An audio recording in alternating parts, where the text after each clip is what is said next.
But let's talk to Paul Burke, who's a commentator at the Spectator. Paul, very good morning to you.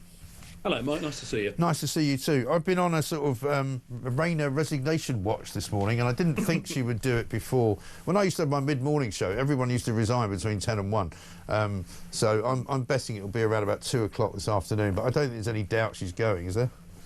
I wouldn't have thought so. I think her position's untenable. Yeah.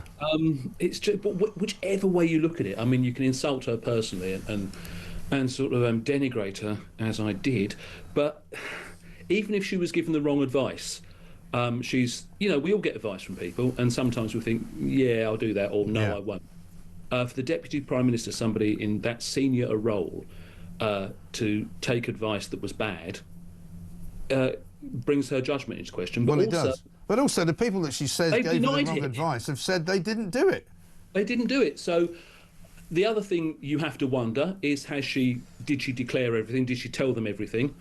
Because, if you've been done for drink and driving, and then you get your insurance and you don't tell them that, right, they can't be blamed for giving you the advice that the premium will cost this much. Right. So it's just all wrong. But the thing is with her is, I can't believe anyone couldn't see it. No. Look at her. I mean, just the way she behaves, the way she comports herself. Right. She was on the other night, and she said, I thought I'd done it all proper. Right. And really? Yeah. But that's the other thing, is what kind of due diligence are they doing inside of Downing Street in the cabinet? Because normally speaking, if you're in a big organisation and you're part of, say, the executive committee or something like that, you normally have to declare, I've decided to buy another house, or I've decided to take another job, or this lobbying company's offering me some money.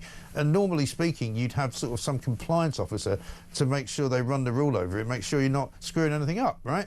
You'd have thought so. But obviously they don't do that either. But it's not the first time. There's that thing where she sued the NHS for negligence, right, about the way they treated her son. That's one thing. But then she's always praising the NHS. Yeah. And then she dipped into his £162,000 compensation to buy her own house, then sell it on. Yeah. I mean, it's just none of it. And also, we've learned today from the Telegraph that they massively overinflated the worth of the home. Yes. 650,000, and similar houses in the area were going for less than 400,000 a couple of years earlier. It's just, I mean, it's a common. I mean, I hate to generalise, but I have never met someone who proclaims their left-wing credentials who isn't within, just don't even scratch the surface, obsessed with money. Yeah, it's not fair. You've got more than me. I want. And I think she's one of those people. Yeah. And sometimes they feel more entitled to it because they didn't have any as a child. Yeah, absolutely. And she's gone from being she's gone from being a grandmother of 34 or 35 or whatever it was to sort of apparently some kind of multi-millionaire. And we wonder how that happened. But it's just that it was so obvious that she's that sort of person. Right. And as I said before, if you're brought up with those people, you go, oh yeah. I mean, we had one round our she reminds me of a woman round our way called Slack Alice, right? Who's like the local benefits cheat, right? And every council estate, every sort of working class area is full of people like that. Yeah. And anyone from the working classes, I would contend, can just go, yeah, that's what she's like. Can't you see it here? What's the matter with you? Yeah, she goes out with her slippers on at about 12 o'clock every day because it's the earliest she gets up. And unfortunately, as Deputy Prime Minister, you have all sorts of, quite rightly, privileges and things like that, and you have to be held to a higher standard. Yeah.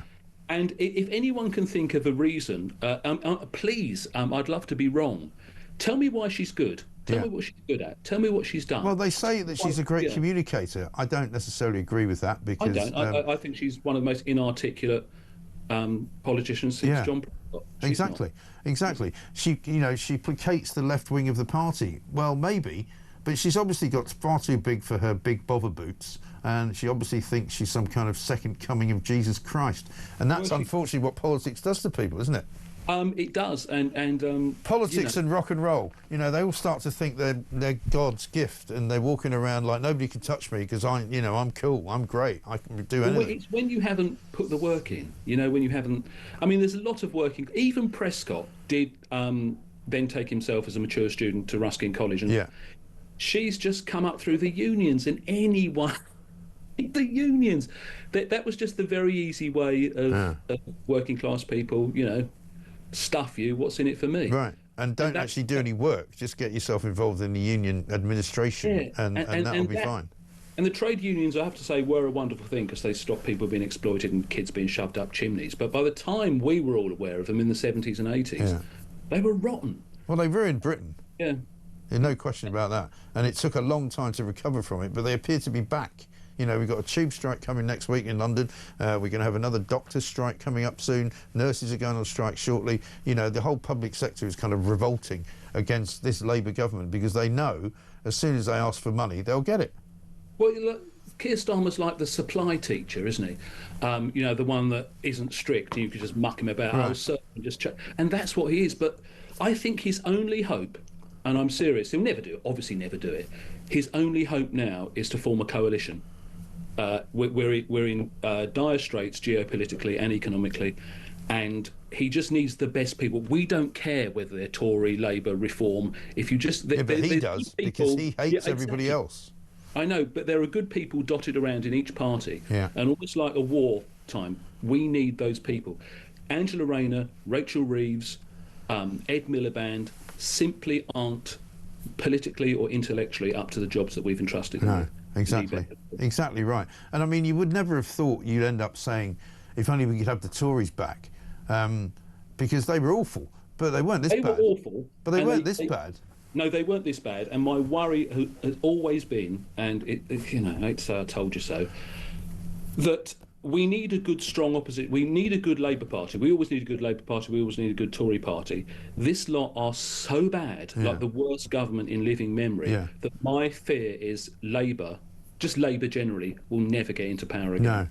No, I think they're ruining it for everybody. They ruin it for everyone. They really are. It's horrendous. It's absolutely awful.